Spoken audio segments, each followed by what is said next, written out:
सबूर number 9। मैं अपने पूरे दिल से खुदावंद की शुक्र गुजारी करूँगा। मैं तेरे सब अजीब कामों का बयान करूँगा। मैं तुझ में खुशी मनाऊँगा और मसरूर हूँगा।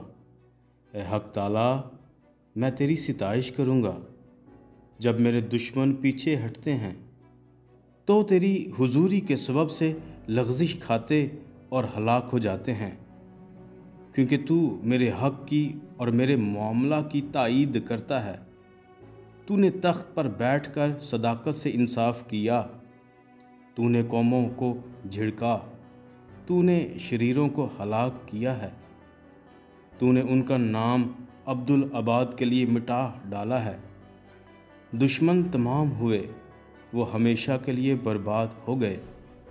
और जिन शहरों को तूने ढा दिया, उनकी यादगार तक मिट गई।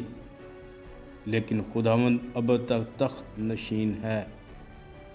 उसने इंसाफ के लिए अपना तख्त तैयार किया है और वही सदाकत से जहान की अदालत करेगा।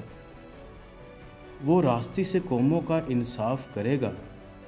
खुदावंद मजलूमों के लिए ऊंचा बुर्ज होगा, मुसीबत के अय्याम में ऊंचा बुर्ज। और वो जो तेरा नाम जानते हैं तुझ पर तवक्कुल करेंगे, क्योंकि ए खुदावंद तूने अपने तालिबों को तर्क नहीं किया है। खुदावंद की सिताइश करो जो सयून में रहता है। लोगों के दरमियान उसके कामों को बयान करो, क्योंकि खून की परस्तिश करने वाला उनको याद रखता है। वो गरीबों की फरियाद को नहीं भूलता। ए खुदावंद मुझ पर रहम कर, तू जो मौत के फाटकों से मुझे उठाता है। मेरे उस दुख को देख जो मेरे नफ़रत करने वालों की तरफ से है, ताकि मैं तेरी कामिल सिताइश का इजहार करूं। सयून की बेटी के फाटकों पर मैं तेरी नजात से शादमान हूँगा।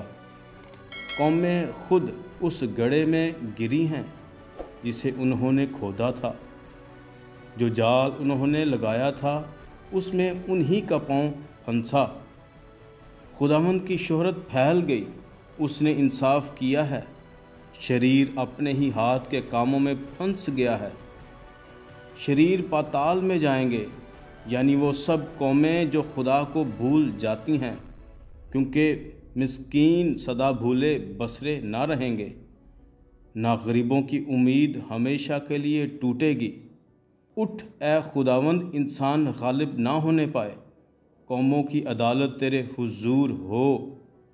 ए खुदावंद, उनको खौफ दिला। कौमें अपने आप को बशर ही जाने। खुदावंद के पाकलाम के पढ़े सुने जाने पर खुदावंद की बरकत हो। आमीन।